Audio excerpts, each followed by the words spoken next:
नमस्कार। PTC news के digital platform पर आप सभी का स्वागत। मैं हूं आपके साथ अतुल वर्मा।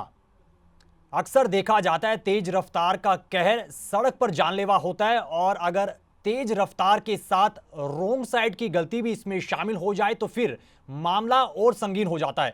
ताजा मामला साइबर सिटी गुरुग्राम से सामने आया है, जहां पर एक ही झटके में युवक की जान चली गई और इसका एक वीडियो सोशल मीडिया पर जमकर वायरल भी हो रहा है। गलती आखिर किसकी थी, बताने के लिए हमारे साथ मौजूद है गुरुग्राम से हमारे पीटीसी संवाददाता नीरज वशिष्ठ। नीरज जी, चर्चा में बहुत बहुत स्वागत है आपका। सबसे पहले तो बताइएगा ये मामला कब का है और पूरी घटना क्या कुछ बयां करती है, पूरा मामला क्या कुछ है वो बताइएगा। देखिए अतुल, ये मामला 15 सितंबर की अल सुबह 6 बजे का है, जब ये राइडर दोस्त द्रोणाचार्य मेट्रो स्टेशन से डीएलएफ फेज 2 की तरफ जा रहे थे। जी कि जैसे ही अक्षत गर्ग, जो कि दिल्ली द्वारका का रहने वाला था, 22 वर्षीय इस युवक की उम्र थी, ये तेज रफ्तार से बाइक को दौड़ाते हुए, क्योंकि सुबह सुबह के वक्त में इस रोड के ऊपर अमूमन ट्रैफिक बहुत कम रहता है। और ये जो राइडर निकलते हैं ये भी इसी राइड के लिए निकलते हैं कि सुबह ट्रैफिक कम रहता है तो अपनी राइड को ये कैसे स्मूथली ले जा सके। लेकिन जैसे ही ये द्रोणाचार्य मेट्रो स्टेशन से निकले और फिर डीएलएफ फेज 2 मेट्रो स्टेशन के पास पहुंचे कि तभी एक रॉन्ग साइड गाड़ी इनके सामने आई और ये उस गाड़ी से टकराई। काफी ये भयावह सीसीटीवी फुटेज है। सीसीटीवी फुटेज नहीं है, जो राइडर होते हैं इनके हेलमेट के अंदर ये कैमरे लगे होते हैं और इसी कैमरे में ये पूरी खतरनाक खौफनाक वीडियो कैप्चर हुई थी। हालांकि उस वक्त इनके दोस्तों ने ध्यान नहीं दिया, लेकिन जरूर अक्षत गर्ग को निजी अस्पताल में ले जाया गया, जहां पे इलाज के दौरान उनकी मौत हो गई थी। आरोपी को गुरुग्राम पुलिस ने गिरफ्तार कर लिया था। आरोपी की पहचान विनोद ठाकुर के तौर पर सामने आई थी, जो कि बिहार का रहने वाला था। 25 वर्षीय इस शख्स की उम्र थी। शुरुआती तफ्तीश में गुरुग्राम पुलिस ने लीपापोती करते हुए आरोपी विनोद ठाकुर को थाने से ही जमानत दे दी, जबकि आरोपी विनोद ठाकुर अपनी जान के साथ साथ दूसरे की जान को खतरे में डाल रहा था, रॉन्ग साइड आ रहा था।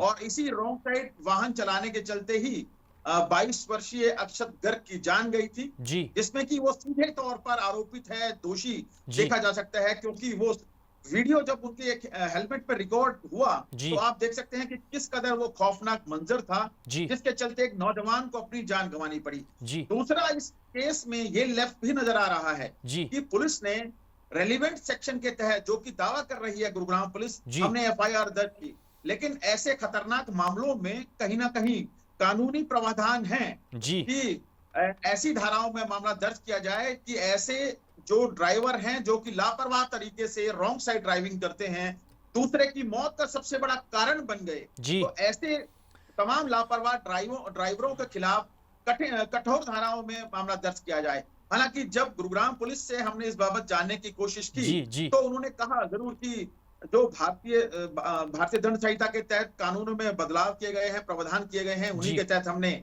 इसे जमानत दी थी। अतुल, इसमें एक बात और खास है कि जो आरोपित ड्राइवर है, अब ये भी बात सामने आ रही है कि उसके पास ड्राइविंग लाइसेंस तक नहीं था, तो फिर उसे किसने सड़कों पर गाड़ी दौड़ाने की परमिशन दी? बिल्कुल। शायद उसकी नासमझी थी और इसी नासमझी के चलते वो रॉन्ग साइड ड्राइविंग में आया, जो कि एक बड़े हादसे का, बड़ी घटना का कारण बना। हालांकि अब गुरुग्राम पुलिस ने इस पर दोबारा से गंभीरता से जांच करने की बात जरूर कही है, लेकिन ये दो घटनाएं ये दो चीजें होने के बावजूद, यानी कि एक तो रॉन्ग साइड चल रहा था, उसके बाद ड्राइविंग लाइसेंस तक नहीं था, फिर आखिर दबाव में आरोपी विनोद ठाकुर को जमानत दे दी गई। ये भी बात सामने आ रही है कि आरोपित विनोद ठाकुर, क्योंकि हरियाणा में विधानसभा चुनाव चल रहे हैं, किसी भारतीय जनता पार्टी के नेता का कैंपेनिंग एजेंट था, कैंपेन उसको हैंडल कर रहा था, उसको हेड कर रहा था, और उसी भारतीय जनता पार्टी के नेता के दखल के कारण उसे जमानत दे दी गई। हालांकि बहुत सारी पेचीदगियां हैं, धीरे धीरे सारी बातें जरूर साफ हो पाएंगी, लेकिन अक्षत गर्ग अपने दोस्तों के साथ निकला था, सुबह निकला था, और इसलिए निकला था कि सुबह ट्रैफिक कम होता है, वो राइड का मजा ले सकते हैं। हालांकि अक्षत गर्ग की रफ्तार भी काफी तेज थी और इसी तेज रफ्तार के चलते ये रॉन्ग साइड आती गाड़ी से टकराया, जिसके बाद ये हादसे का शिकार हुआ और इसकी मौके पर मौत हो गई थी। तो नीरज, ये जो तेज रफ्तार के मामले हैं, जाहिर तौर पर लाजमी तौर पर आपने बता दिया कि कहीं ना कहीं गलती कार चालक की भी है। एसयूवी कार ये निकल कर आती है और आपने आरोपी का भी जिक्र किया, जमानत दे दी गई है उनको मौके पर ही। लेकिन तेज रफ्तार के जो मामले निकल कर आ रहे हैं, रोंग साइड के मामले और तेज रफ्तार के जो मामले हैं, ये गुरुग्राम में अब तक कितने सामने आए, पहले वो बताइएगा, आपके पास अगर कोई आंकड़ा है तो। बिल्कुल, देखिए गुरुग्राम पुलिस ने इस पूरे मामले से पल्ला झाड़ते हुए जरूर कहा कि हमने 16,000 से ज्यादा जी सिर्फ अगस्त महीने में चलानिंग की है, रोंग साइड पार्किंग की और रोंग साइड ड्राइविंग की। जी लेकिन इसके बावजूद लगातार मामले बढ़ रहे हैं। जी क्यों बढ़ रहे हैं? जब इतने सारे चलानिंग की जा रही है, वो बढ़ने का कारण ये भी है क्योंकि गुरुग्राम पुलिस सिर्फ जुर्माना वसूलने तक सीमित रहती है। जी ऐसे जी वाहन चालकों को जब मौके पर पकड़ा जाता है तो उनसे सिर्फ जुर्माना राशि वसूली जाती बिल्कुल है, उसके बिल्कुल। बाद उन्हें छोड़ दिया जाता है। कोई कठोर इसके तहत दंड की प्रावधान नहीं है, जिसके चलते तमाम जो रोंग साइड वाहन चलाने वाले शौकीन लोग हैं, जो कि जानबूझकर इस तरह से काम करते हैं जी कि खुद की जान के साथ साथ दूसरे की जान को भी खतरे में डालते हैं। जी और ऐसा पहला मामला दर्ज नहीं हुआ है अतुल, जी इससे पहले भी सैकड़ों दर्जनों ऐसे मामले साइबर सिटी की सड़कों पर दर्ज हुए हैं, जी जबकि ऐसे गलत दिशा में वाहन चलाने वालों के चलते लोगों को अपनी जान गंवानी पड़ी है। 3 से 4 लोगों को, 5 से जी 7 लोगों को जी ऐसे जान गंवानी पड़ी है। लेकिन इसके बावजूद जो गुरुग्राम पुलिस के आंकड़े हैं, कह रही है कि हमने अगस्त महीने में 16,000 चालान किए। जी लेकिन कितने लोगों को, कितने ऐसे आरोपियों को आपने उनके मंजर तक पहुंचाया? जी क्यों नहीं इस पर रोक लगाई जा सकी है? इसके लिए भी गुरुग्राम पुलिस कहीं ना कहीं जवाबदेही उसके बनती है कि आप चालान तो कर रहे हैं, चालान की राशि भी वसूल रहे हैं, लेकिन मामले घट नहीं रहे, मामले लगातार बढ़ रहे हैं। कारण क्या है इसके पीछे? क्यों नहीं ट्रैफिक पुलिस इसको लेकर कोई ठोस तरह के कानून बनाती है? या फिर क्यों नहीं गुड़गांव पुलिस इसको लेकर, गुरुग्राम ट्रैफिक पुलिस इसको लेकर कोई खास तरह की योजनाएं चलाती है, जिसके चलते ऐसे तमाम वाहन चालकों को, लापरवाह वाहन चालकों को गिरफ्तार किया जा सके, जेल की सलाखों के पीछे भेजा जा सके। बिल्कुल नीरज, सही बता रहे हैं। एक आंकड़ा भी आप बता रहे हैं, 16,000 जो चालानों का जिक्र किया जा रहा है, लेकिन उस 16,000 चालान की जो तस्वीर अब बाद की तस्वीर वो देखिए आप सबके सामने है और इससे सीख लेने की जरूरत है। गुरुग्राम पुलिस और पुलिस के अधिकारी अब जरूर दलील देते हुए नजर आएंगे, लेकिन आप बिल्कुल सही कह रहे हैं कि कहीं ना कहीं कानून को सख्त करने की जरूरत है। चालान काट देने से यहां पर जो मामले हैं वो कम नहीं हो रहे हैं। बिल्कुल, देखिए गुड़गांव पुलिस के जो एसीपी डीएलएफ है वो कह रहे हैं इस बात को। मुझे हैरानी है, एक शख्स की जान चली गई जी और आप चालानों का आंकड़ा बता रहे हैं। जी चालानों का आंकड़ा जरूर बताइए, लेकिन ऐसे चालानों के बावजूद ऐसे हादसे सामने आ रहे हैं। ऐसे चलानिंग के इतने हजारों चालान के बावजूद ऐसे वारदातें सामने आ रही हैं, घटनाएं सामने आ रही हैं। यानी कि आप चालान काट रहे हैं, जुर्माना राशि वसूल कर रहे हैं, जी लेकिन ऐसे लापरवाह वाहन चालकों को कोई नसीहत पेश नहीं आ रही है या नजीर पेश नहीं कर रहे हैं, जिसके चलते जो तमाम लापरवाह वाहन चालक हैं जो कि ऐसे कृत्य में शामिल होते हैं, जी उनके खिलाफ कोई माकूल कब कार्रवाई की जाएगी? गुड़गांव पुलिस की साख पर ये बड़ा सवाल जरूर खड़ा हो रहा है, जिसकी वजह से एक 23 वर्षीय 22 वर्षीय युवक को अपनी जान गंवानी पड़ी, जबकि वो अपनी लेन में चल रहा था।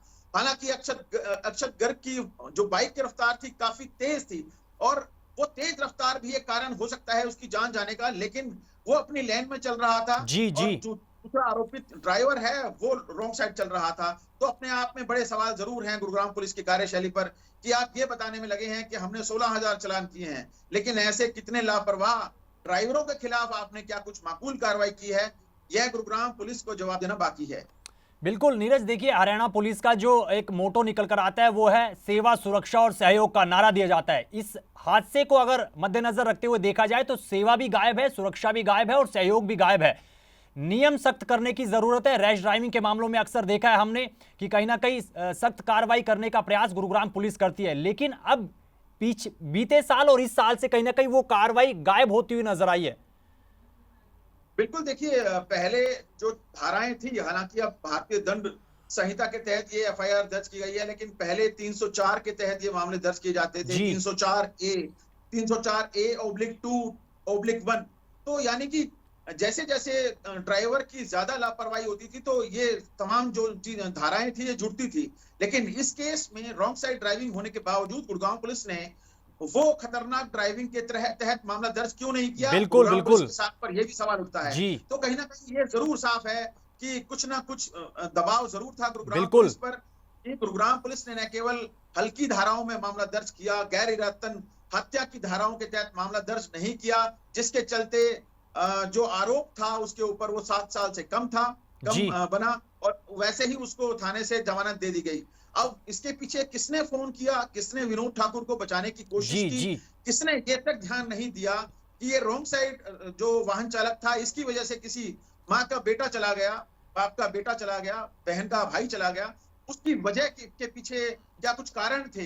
जबकि गुड़गांव पुलिस के पास ये वीडियो तक मौजूद था, इसके बावजूद हल्की धाराओं में मामला दर्ज किया गया और आरोपी को तुरंत थाने से ही जमानत तो दे नीरज दी जी, गई। आखिरी सवाल है, और इन सब को लेकर अक्षत के परिजनों को क्या कुछ कहना है, उनकी प्रतिक्रिया निकल कर? देखिए, अक्षत के परिजन अभी तक इस दुख से उभर नहीं पाए जी हैं। 22 साल का लड़का है, 22 साल का लड़का गुड़गांव में जॉब करता है। गुड़गांव में जॉब करते करते वो राइड करने का शौकीन है। जी हालांकि उसने तमाम वो सुरक्षा उपकरण बिल्कुल पहने बिल्कुल हुए थे अतुल, जी जिसमें कि हेलमेट था और हेलमेट भी बहुत अच्छी क्वालिटी का था। जी उसके बावजूद जो राइडर होते हैं, ये तमाम तरह की इक्विपमेंट्स होते हैं, जिसमें वो लेग गार्ड होते हैं, जिसमें वो हाथों को ग्लव्स, लेकर बिल्कुल सुरक्षा गार्ड बिल्कुल होते हैं, जिसमें वो कोहनियों को लेकर सुरक्षा जी जी जी गार्ड होते हैं, चेस्ट को लेकर होते हैं, कंधों को लेकर होते हैं। वो तमाम वो चीज धारण किया हुआ था, लेकिन बावजूद इसके क्योंकि गाड़ी रोंग साइड आ रही थी जी और ये काफी तेज रफ्तार में था, जिसके चलते हादसा हुआ और हादसे के तुरंत बाद इसकी मौत हो गई थी। चलिए नीरज, बहुत बहुत शुक्रिया चर्चा में जुड़ने के लिए और तमाम जानकारी हमारे दर्शकों के साथ साझा करने के लिए। तो एक सीख जाहिर तौर पर जरूर है गुरुग्राम में, और गुरुग्राम के अलावा अन्य इलाकों में भी जो तेज रफ्तार के मामले वो थमने का नाम नहीं ले रहे हैं। लगातार लोगों की यहां पर जान जाती हुई नजर आ रही है। 22 साल का युवक, जान चली गई, रफ्तार का कहर देखने को मिला था, तेज रफ्तार थी, लेकिन रोंग साइड का जो ये पूरा मामला इसमें शामिल था। वहीं गुरुग्राम पुलिस की कार्यप्रणाली पर भी अब सवाल उठ रहे हैं कि कानून सख्त क्यों नहीं किए जा रहे हैं। आरोपी को एकदम से जमानत दी जाती तो लाजमी तौर पर सवाल उठना यहां पर बनता है। फिलहाल के लिए इस चर्चा में इतने ही। आप इस पूरे मामले को लेकर क्या कुछ कहना चाहेंगे? गलती किसकी है और कैसी कार्रवाई होनी चाहिए, और जो ट्रैफिक नियम है उसको लेकर कितना सख्त किया जाना जरूरी है, ये सोचने वाली बात है। फिलहाल के लिए दीजिए इजाजत। नमस्कार।